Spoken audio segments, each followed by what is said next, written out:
Bismillahirrahmanirrahim.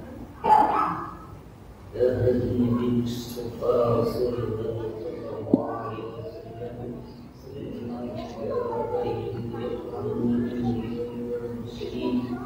وعلى كل الصحابة أجمعين وأصحابهم وشيخنا في الدين والفقهاء والمحدثين ثم رياضينا أمهاتنا وأجدادنا وأعمامنا وأماتنا وأقرارنا أخواتنا ومشايخنا والمسلمين والمسلمات والمؤمنين والمؤمنات له في شريك محمد معهم ورحمة معهم وفي شيء في اسمه ثابت من راوي وفي شيء اسمه الزين اليمني وفي شيء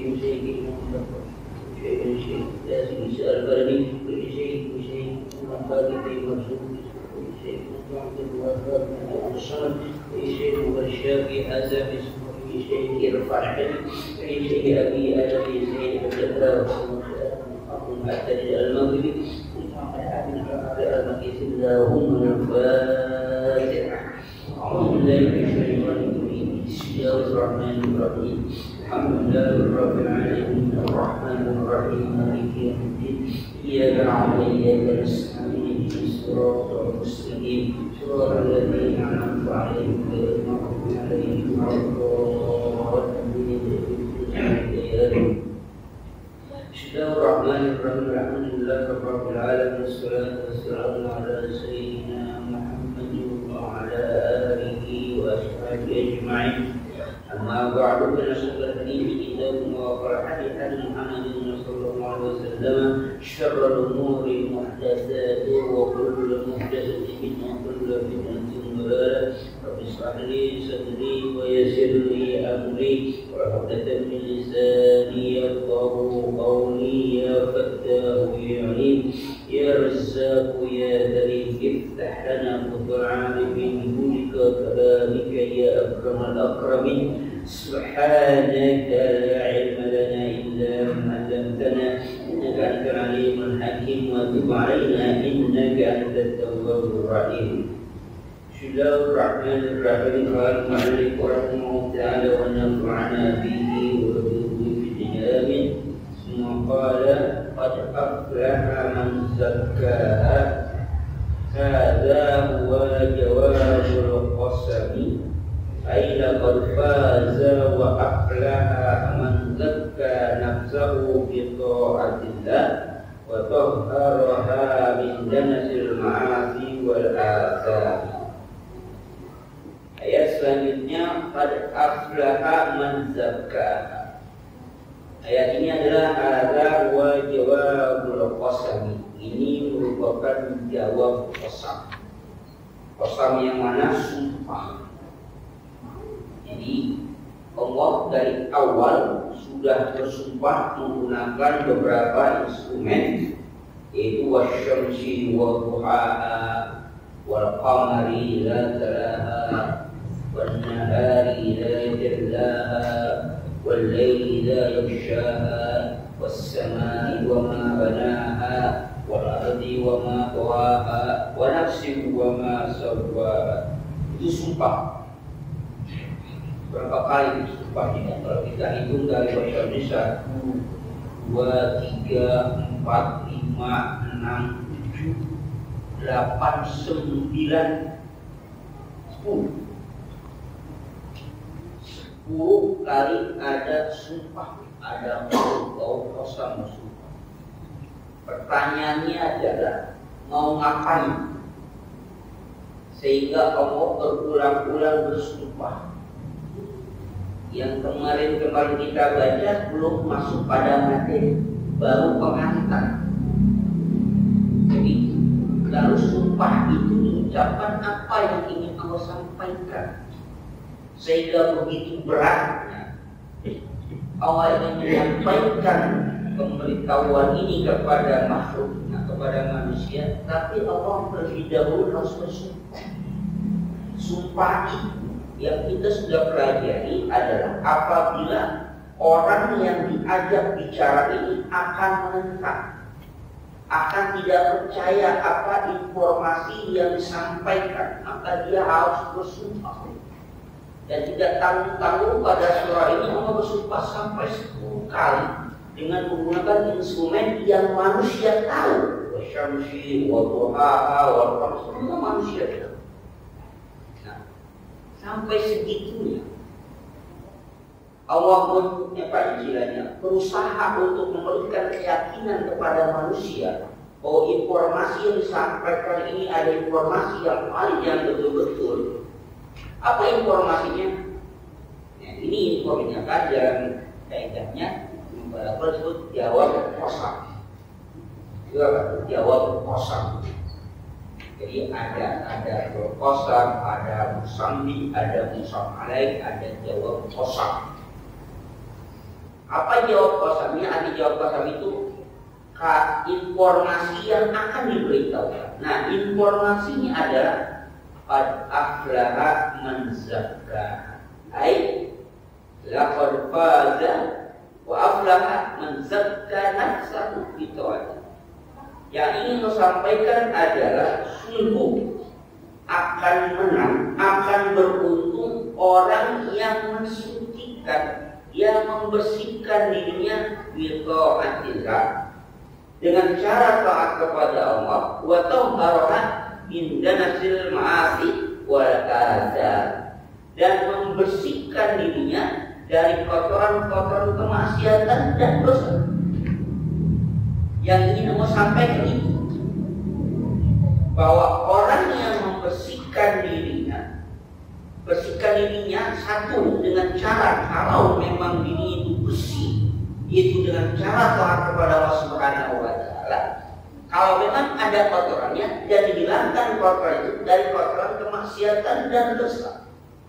Kenapa kemudian ada membersihkan diri dan membersihkan dari kotoran? Artinya perbuatan manusia dengan taat kepada Allah Subhanahu wa taala, dengan ibadah kepada Allah Subhanahu wa taala, terkadang tidak serta-merta membersihkan dirinya. Kalau memang dirinya masih dalam keadaan kotor. Contoh, ini ada air nih, ya.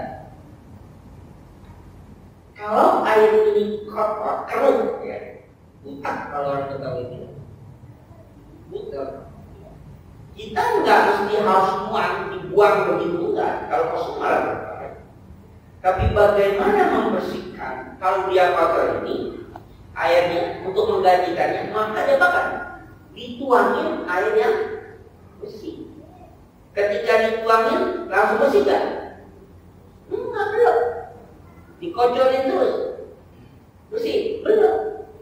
Karena dia terlalu banyak, maka minimal air yang bersih harus sama dengan air yang kotor. Maka nanti dia akan apa? Kalau kita bilang luber, ya, terus.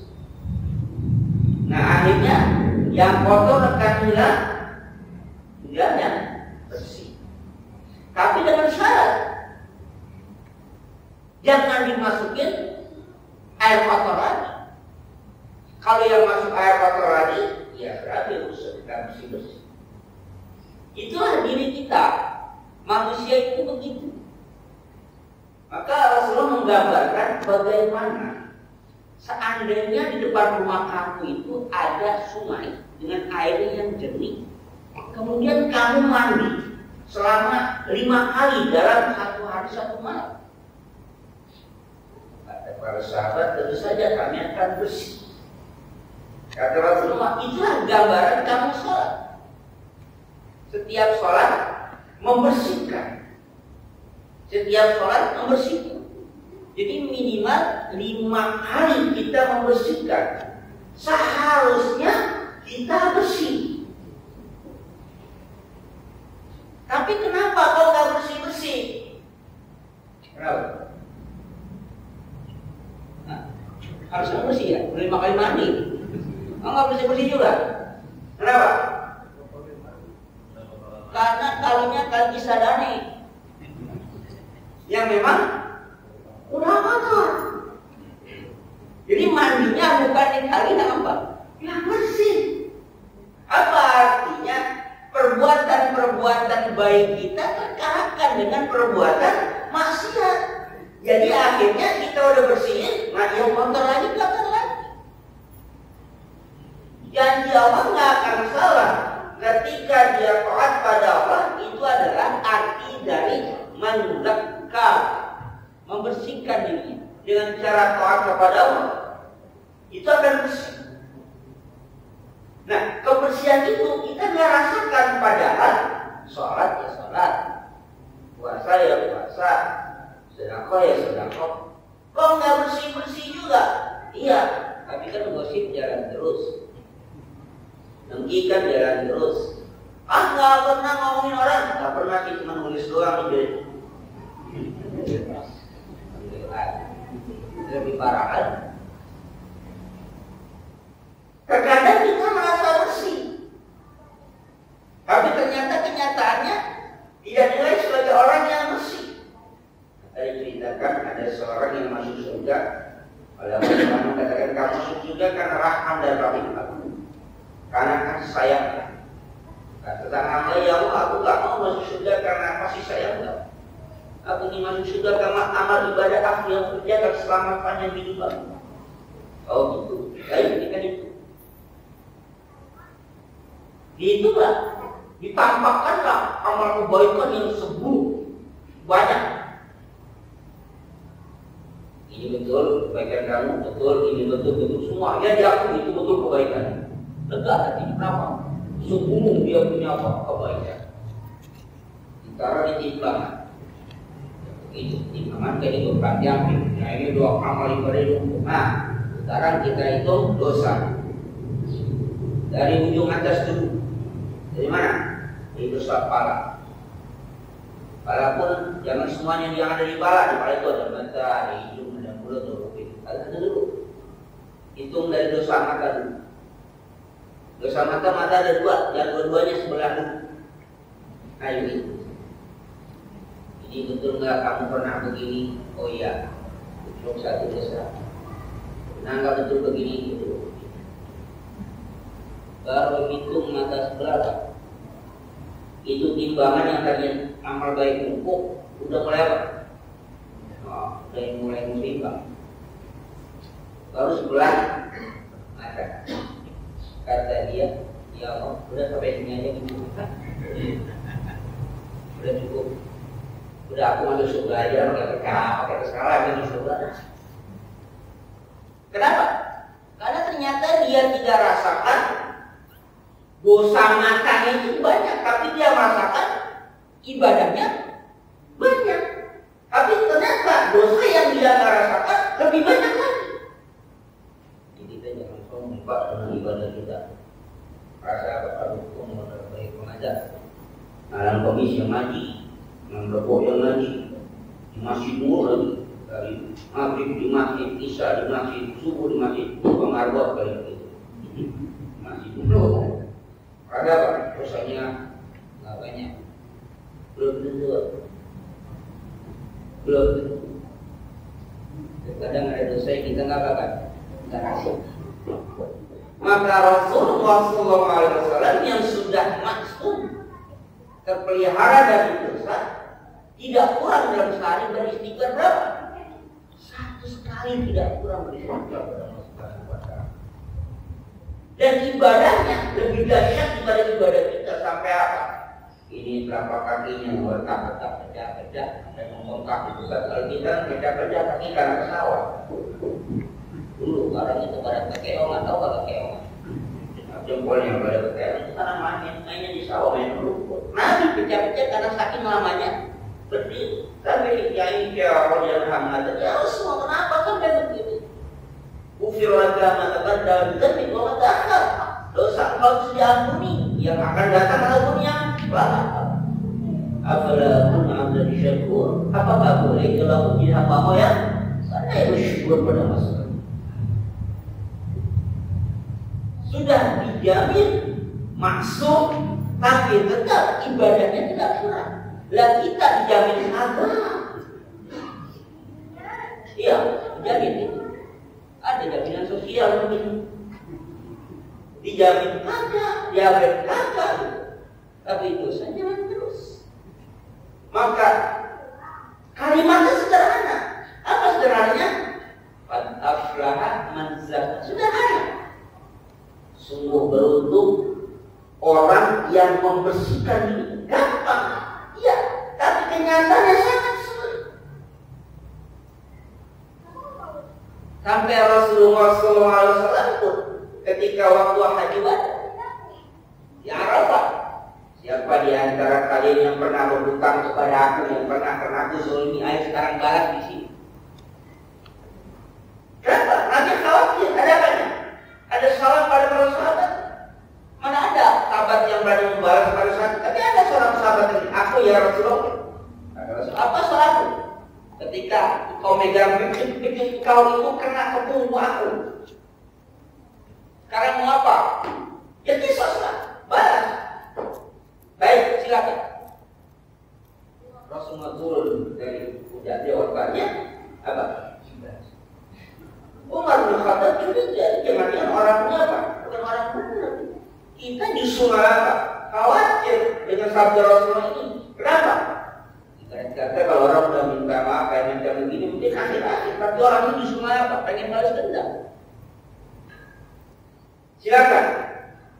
Bagian mana yang kau kenal? Bagian punggung, bagian sini belakang. Silakan. Dengan bedah seperti apa? Dengan pipit kau. Ini pipitnya, silakan. Karena pipitnya bisa berambut. Dua titik muda, nongkak. Apa kata sahabat Rasulullah? Ketika aku kena pijut, aku tuh dalam keadaan nggak pakai baju, jadi langsung terkena dengan tubuh aku. Kalau nggak pakai baju, nggak seimbang. Baik, dibuka. Buka. Silakan. Umar bin Khattab, walaupun bukan pengawal, tapi itu karakternya. Udah mulai orang maju-maju. Rasulullah biarkan. Jika sudah mendekat, dipeluknya Rasulullah, diciumnya sungguh. Tapi dia tak berbohong. Ya Rasulullah, kalau nggak sebab ini, aku tidak akan pernah bisa hidup engkau yang mulia. Nangis beberapa saat, dia pun menangis. Tapi dia tidak berbohong penuh, tapi dia tidak membalas dendam. Tapi dengan cara itulah dia dapat menyentuh tubuh Rasulullah secara langsung. Artinya Rasulullah saja minta kecuali takut ada yang salah. Kenapa? Karena yang namanya zakat membersihkan itu susah. Nah maka apa yang kita lakukan? Teruslah berbuat baik, teruslah beribadah, taat pada Allah. Jangan pernah maksiat, maka akan apa? Akan bersih. Nah kalau bersih, tubuh kita ini bersih, bagaimana Allah ini menggambarkan hati kita, tubuh kita ini bagaikan apa? Kertas putih. Ya, bagaikan kertas putih. Ketika seorang hamba berbuat maksiat, maka apa yang terjadi? Satu titik noda berwarna hitam. Jadi hati kita itu putih. Kalau dia maksiat, akhirnya apa? Dengan banyaknya maksiat. Nah, bersihnya nggak gampang. Jadi, kenapa Allah sampai bersumpah sampai 10 kali untuk menjelaskan qad aflaha man zakkaha? Susah. Nggak gampang. Kalau sumpah hanya 1 kali, mungkin saja informasinya mudah dikerjakan, mudah dipercayai. Tapi yang begini susah. Lalu apa akibat dari ketika kita dia bersih hati kita dan segala perbuatan maksiat? Saya pernah gambarkan, ini contohkan ini itu gitu kan. Ini gambaran hati jiwa yang sudah bersih. Aflaha man zakkaha, sudah bersih. Ambil dulu, pernah dulu ya? Dulu pernah dulu. Apa dulu? Kelereng. Ini orang kota ya, ini orang kampung juga gitu. Ya. Putih nggak ada orang kelereng atau apa itu? Leci, ya gitu lah ya. Nah gitu ya. Nah itu kan berwarna-warni ya. Yang namanya gundu kan ada hitam, ada kuning, ada biru gitu. Nah ketika gundu itu merah tuh, kita masukin, masuk di sini. Kira-kira tuh gundu tadinya kita masukin merah, kelihatan warnanya apa? Pasti merah. Masukin hijau, kelihatan hijau, masih kuning.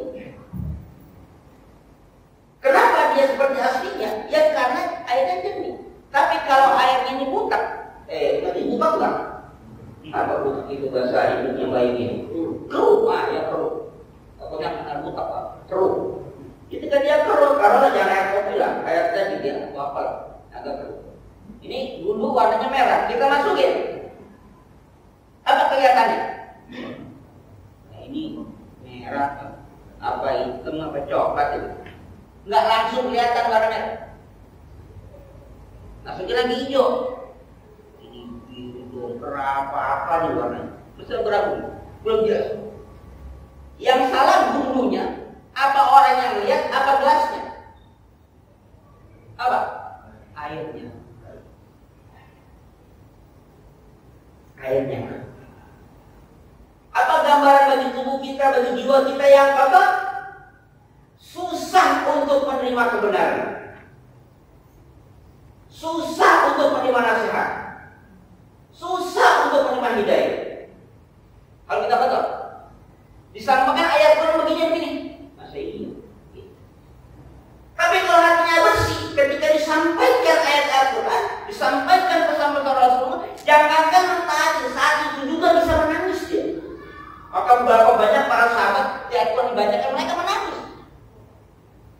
Kenapa? Langsung hidayah, langsung paham. Tapi kadang-kadang kita ambil mudah, agak ngerti juga.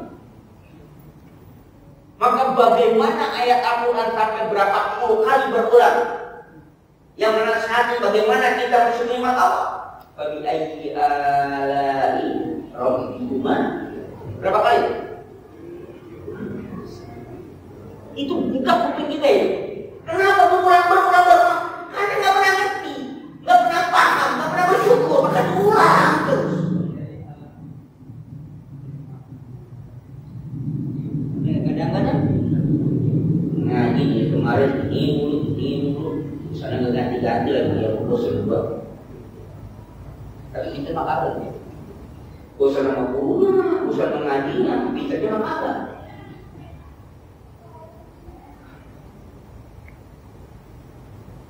Ini kalau udah kotor bisa apa?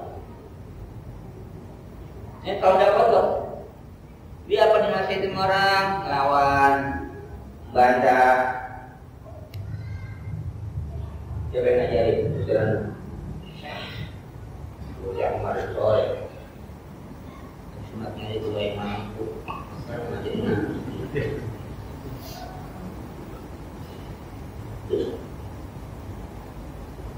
Hati-hati. Tapi ketika dia bersih, bagaimana Umar bin Khattab bisa menerima Islam, bisa menerima agama ajaran Nabi Muhammad pada saat di Mekah ini? Ketika apa? Mendengarkan baju etik. Karena dampak bisa. Karena udah kotor, susah. Kotornya dengan apa? Maksiat.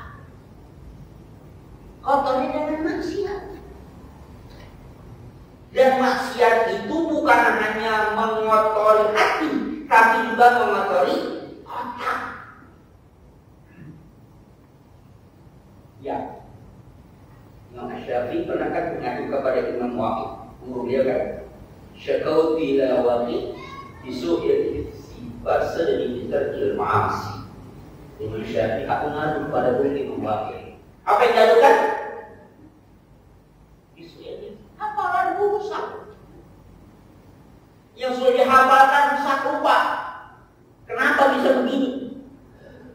Farsyad, guruku memberikan nasihat pada bapak, kita tidak maksiat, tinggalkan maksiat. Pertanyaannya, maksiat Imam Syafi'i itu apa? Sampai hafalannya rusak. Ada yang mengatakan enggak cuma melihat sekelebatan, bukan lihatin Mbak sekelebatan, ada perempuan lewat betisnya terungkap, itu kelihatan, bukannya ngeliatin, kelihatan terungkap langsung. Lah kita Pak, bukan betis doang, lebih dari betis, betis betok juga dari semua. Terus hafalan kita rusak. Alhamdulillah Pak, nggak rusak. Kenapa? Karena nggak punya hafalan.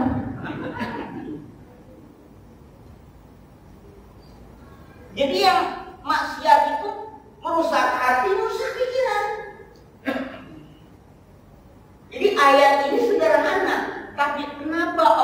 boleh bersumpah macam itu. Banyak orang yang nggak percaya. Masa iya? Masa iya? Maka bersihkan, jernihkan hati kita. Ketika itulah Allah berikan petunjuk. Kenapa? Ketika kita bersih, kita melihat yang hak itu hak, yang batil itu batil. Terkadang kita melihat yang hak itu hak, tapi yang ikutin. Maka doa kita apa? Allahumma haqqa haqqa warzuqna ittiba'ah. Wa anal batila batila warzuqna ijtinabah. Perlihatkan yang hak itu hak, tapi berikan kekuatan untuk ngikutin. Perlihatkan yang batil itu batil, berikan kekuatan untuk meninggalkannya. Allah perlihatkan kita yang hak itu hak, tapi hati kita nggak bisa ngikutin.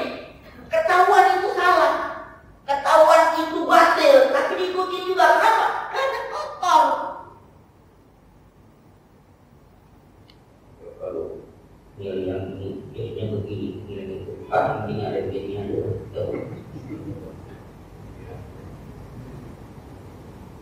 Hati kita yang kotor akhirnya apa? Nggak bisa melihat kebenaran. Kok kelihatan kebenaran?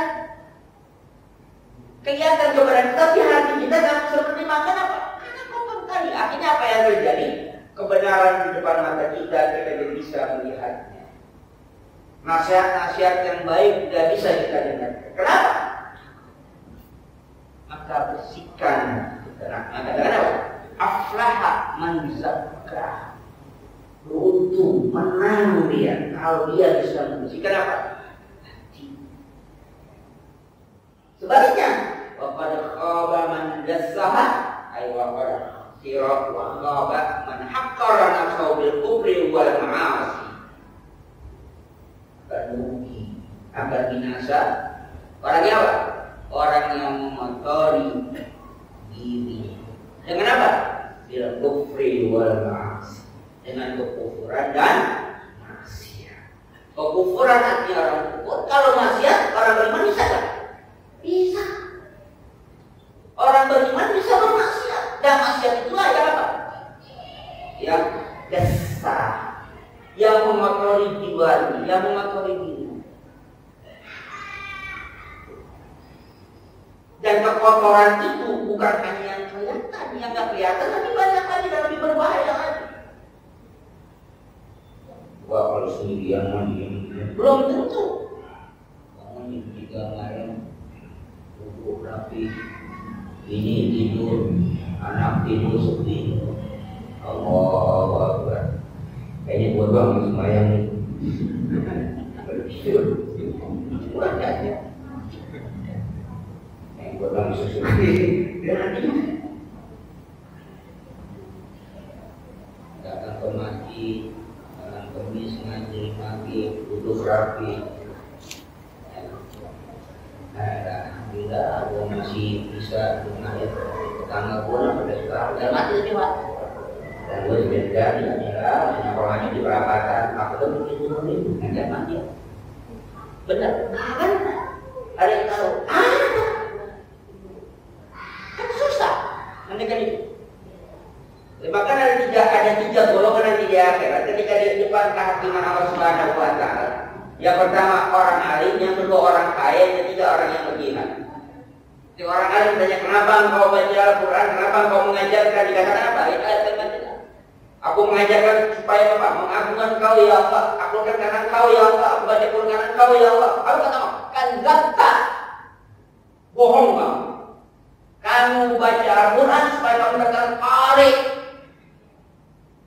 Kamu mengajarkan supaya kamu alim. Kamu sudah dapatkan semua di dunia. Sekarang kamu neraka. Di hadapan kamu dihadapkan lagi.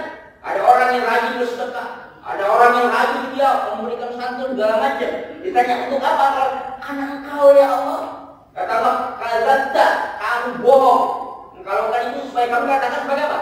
Orang yang dermawan, orang yang baris. Kalau orang tahu bilang, engkau sudah bohong, engkau sudah dapat ujian di dunia. Sekarang masih mau ke neraka. Dan tangan yang ketiga, dia mati di jalan Allah, dia mati di medan perang. Kata Allah, untuk apa kalau kan itu? Karena ingin menegakkan kalimat Engkau ya Allah. Kan Kau ya Allah, Kata Allah, bohong. Kamu berperang supaya kamu dikatakan sebagai orang yang pemberani, orang yang gagah. Kamu sudah mati di dunia, sekarang harus berperang. Bisa kita bohongnya apa? Nggak bisa. Al-yawma nahtimu ala afwahihim wa tukallimuna aydihim wa tashhadu arjuluhum bima kanu. Artinya nggak bisa kita berleha-leha maksudnya kalau kita hitung dari pagi sholat subuh berjamaah terus sarapan sama terus ini pahala mulu saya nggak ada. Sampai malam itu mau tidur hanya dari pagi mulai sholat subuh paham padahal apa kata apa nggak ada dosa. Jadi kalau gua ngaku malah mikir sudah kali ini kenapa itu apa tapi ternyata. Nah inilah ayat ini berbicara tentang hal yang seperti itu yang dianggap sepele oleh manusia tapi kita berat sehingga Allah harus bersumpah sampai sekian kali. Sampai 10 kali. Kenapa? Wa'uradaha mawaridal halak. Kalau dia berbuat maksiat maka akan ditimpakan kebinasaan. Inna man qawaha hawa wa amara maulah. Maka sesungguhnya dia orang yang mengikuti hawa nafsunya. Wa amara maulah dan dia bermaksiat menentang akan perintah maulanya, akan perintah Tuhan.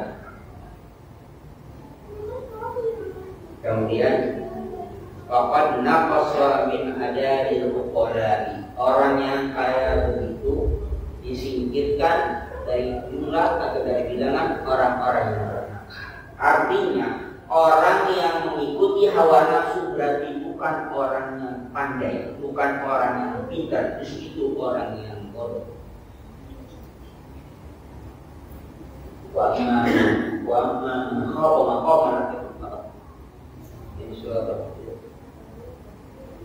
Al-Baqarah. Toko wa hayat dunia fa inna daima hiya wa amma man khafa maqama rabbi wa nahsa 'anil hawa fa innal jannata hiya wa nahsa 'anil hawa amma man khafa maqama rabbi wa nahsa 'anil hawa fa innal jannata hiya. Tapi sebelumnya wa amma man tagha wa asra hayat dunia memprioritaskan kehidupan dunia, mengikuti hawa nafsu, tempat kembalinya apa? Jahat.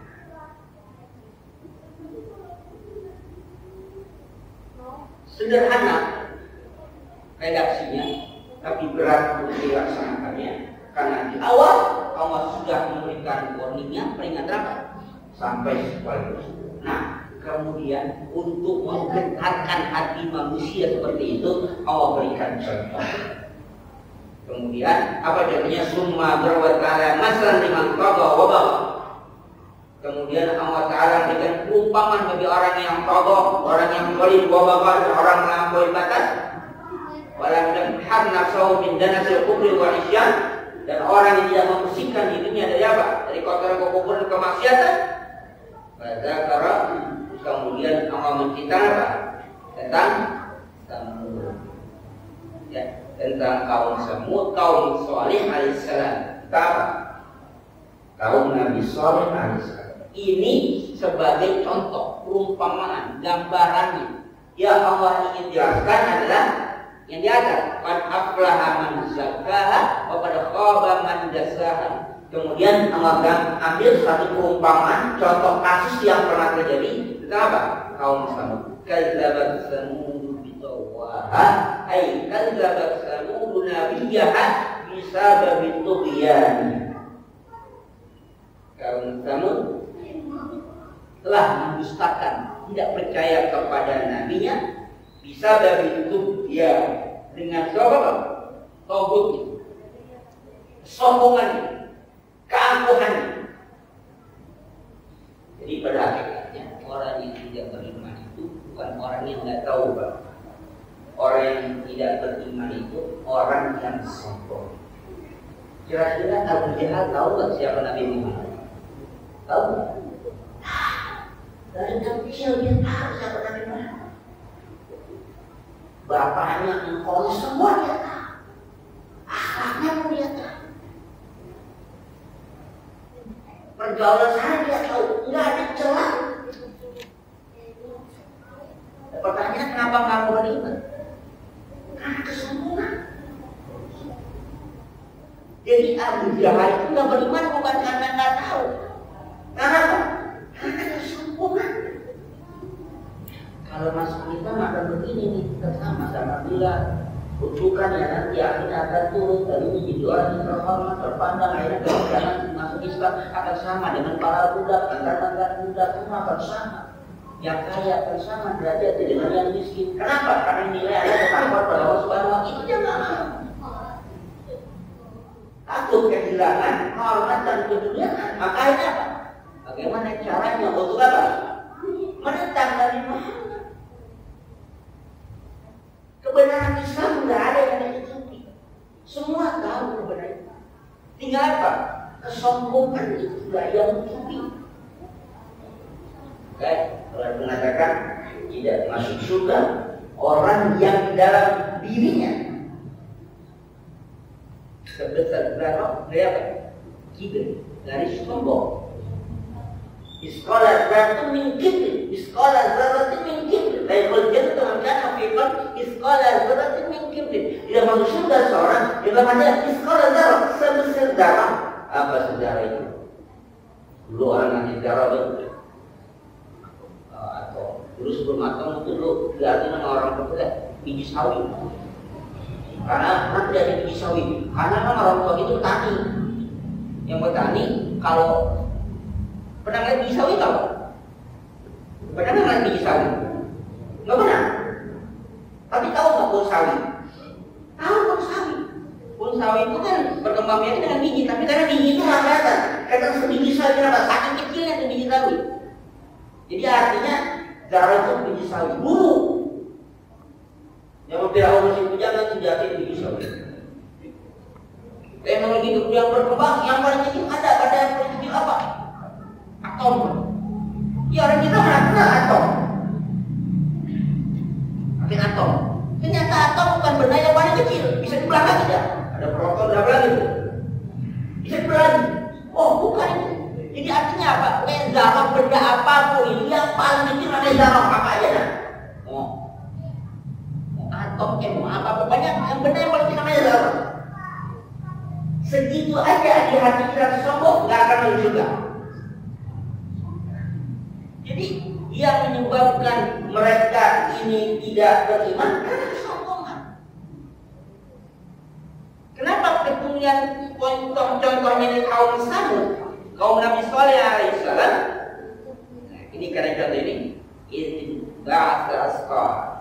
ya, pada saat waktu ini masyarakat yang mengirimkan orang yang paling asqa, yang paling celaka, paling hancur, paling zalim. Inan terlepas pada kaum disuratin manasyatin yaqarna pada saat mereka mengirimkan seorang yang di antara kaum yang paling jahat. Cepat kekejasannya dia membunuh ontanya Nabi Shalih alaihissalam, nama orangnya Hadar bin Salam. Kenapa ini dianggap orang yang paling asqa, orang yang paling celaka? Karena mereka melihat kemujizatan Nabi Shalih dengan mata kepala sendiri. Apa itu? Jadi melihat mukjizat Nabi dengan mata kepala sendiri, bahwa Nabi Sallallahu seorang Nabi dengan membawa mukjizat. Orang-orang yang sudah melihat kemujizatan para Rasul kemudian tidak beriman, rata-rata binasa. Fir'aun dan kaumnya sudah melihat mukjizat Nabi Musa alaihissalam. Tongkatnya kaki yang bisa berubah jadi ular, atau tangan yang bisa memancarkan cahaya. Mereka menyaksikan dan mereka yakin itu bukannya sihir. Tapi kenapa nggak mau beriman pada Nabi Musa alaihissalam? Kenapa? Keangkuhannya, kesombongan. Hampir semua yang dibinasakan itu apa? Karena keangkuhan, karena kesombongan. Karena sudah diperlihatkan mukjizat. Sudah dibuktikan Allah Subhanahu wa taala, tapi enggak beriman. Ketidak beriman itu kenapa? Karena kesombongan. Nah, ini dicontohkan oleh Allah dengan kaum Samud. Kaum Nabi Shalih alaihissalam dibinasakan. Nah, pertanyaannya, apa hubungannya dengan apa? Aflaha man zakka pada kaum, apa hubungannya? Ayat ini lalu apa hubungannya? Karena mereka tidak bisa menerima kebenaran Nabi Shalih alaihissalam, mukjizatnya sudah kelihatan jelas di mata kepala mereka. Bagaimana otak yang dari batu bisa hidup? Ini kan berkaitan dengan keistimewaan mereka, kepandaian mereka apa? Mereka bisa memahat apa namanya? Gunung jadi apa? Jadi rumah segala macam itu. Kekuatan itu luar biasa. Ya, katanya itu sekarang masih bisa dilihat peninggalan-peninggalan itu. Rumah apa gunung batu itu dipahat menjadi apa? Ornamen-ornamen yang sangat indah, apakah rumah segala macam. Bukan disusun, bukan, tapi apa itu? Gunung di apa tuh bilang? Dibobok, dipahat jadi sesuatu yang indah. Itu kan nggak gampang. Sekarang mungkin dengan teknologi yang canggih itu pada saat itu. Lalu Allah bisa membuktikan apa? Itu masih kalah dengan mukjizat Nabi Sulaiman. Bukan hanya bisa jadi bangunan. Nabi Sulaiman punya mukjizat itu batu diukir jadi otak, kemudian apa? Otaknya hidup. Karena tidak dahsyat. Otaknya hidup. Mata kepala mereka melihat betul akan kejadian itu. Kelihatan. Tapi kenapa mereka masih nggak mau beriman? Ini ayat dikatakan apa? Qad khaba man dassaha. Hati mereka kotor dengan kesombongan, dengan keangkuhan. Gak bisa melihat, padahal berdepan mata kelihatan kebenaran Nabi Soleh, kelihatan mukjizatnya, kelihatan ajarannya, kelihatan, tapi kenapa nggak beriman? Khaba man dassaha. Karena hatinya kotor, gak bisa terima. Ya kayak tadi saya bilang, gelas ini ketahuan yang namanya bulunya nggak berubah, mata yang melihat juga nggak berubah, gelasnya nggak berubah, tapi kenapa masih ragu itu bulu merah apa hijau apa kuning apa? Kenapa? Karena ini. Maka Abu Jahal mengatakan, itu Muhammad tukang syair. Ketika mereka katakan Muhammad tukang syair, barulah mereka bisa menerima pernyataan Abu Jahal. Abu Jahal mengatakan Muhammad gila. Apa kata para pengikutnya? Ya Abu Jahal, kita tahu orang gila itu bagaimana. Kalau kita katakan Muhammad gila, nggak mungkin. Kenapa? Kita tahu mereka jadi orang gila. Itu nggak gitu. Kita tahu dari kecilnya sampai sekarang kita tahu tadi. Oh, kalau gitu kita katakan dia tukang sihir. Yang lain protes. Mana mungkin, kita ini banyak yang ahli sihir. Gak ada yang melihat Muhammad itu bisa sihir. Kalau kita katakan dia tukang sihir, gak bisa. Muter otak gimana caranya supaya apa? Nabi Muhammad dijabakan, dijelekin itu. Akhirnya apa? Oh, dia pandai membuat syair. Kenapa? Pada saat itu ahli syair ya, ahli sastra sedang berkembang. Banyak orang-orang hebat pada saat itu. Tapi bisa diterima. Mereka pun tahu. Kalau yang namanya sihir, kami tahu, kami orang pandai. Tapi yang dia bacakan bukan seperti kawan kami. Tapi karena dia sama-sama bahasa Arab, ya bisa aja katakan itu saya saja. Karena kesombongannya, Abu Jahal nggak beriman kepada. Nah, karena kesombongannya juga lah, kaum Samud tidak beriman kepada Nabi Soleh. Dan lebih parahnya lagi, dia bahkan ya pernah apa? Dia bunuh ontanya Nabi Soleh. Tanda mukjizat apa? Kasih perjanjian. Nah, ini semua yang diceritakan pada ayat Al-Quran pada contoh kaum Samud itu terkait dengan ayat yang sebelumnya, bahwa Allah berikan asal contoh perumpamaan bagaimana orang yang kotor, bagaimana orang yang zalim, bagaimana orang yang kotor hatinya akan sangat sulit melihat kebenaran, walaupun kebenaran udah jelas-jelasan depan mata, tapi tetap saja nggak bisa terima kebenaran. Kenapa? Karena hatinya. Jadi bukan karena kebenaran yang salah, tapi karena hatinya kotor. Itu ontak udah jelas, mereka tahu itu ontak terbuat bukan terbuat ini. Nabi Solehnya itu apa ya? Membuatnya dari batu. Ada yang mengatakan keluar dari batu. Kemudian ontak itu hidup, bukan hanya hidup. Kalau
Maka faqala rasul mu'mina faqami ya wa ma'isat al-fatihah.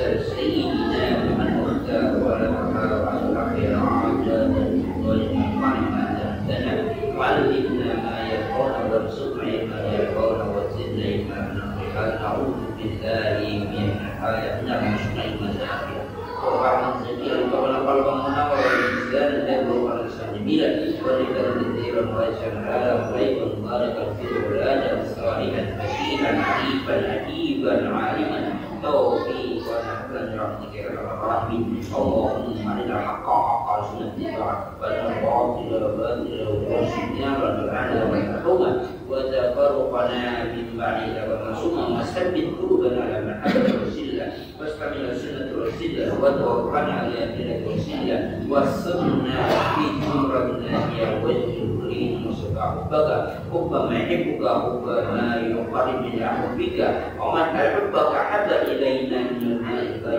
كما تقبل منا انك انت السميع وانك انت الغفور اتنا الدنيا حسنه وفي الاخره حسنه عذاب النار صلى الله على سيدنا النبي وعلى اله وصحبه وسلم وعن جميع مسؤولين المسلمين والحمد لله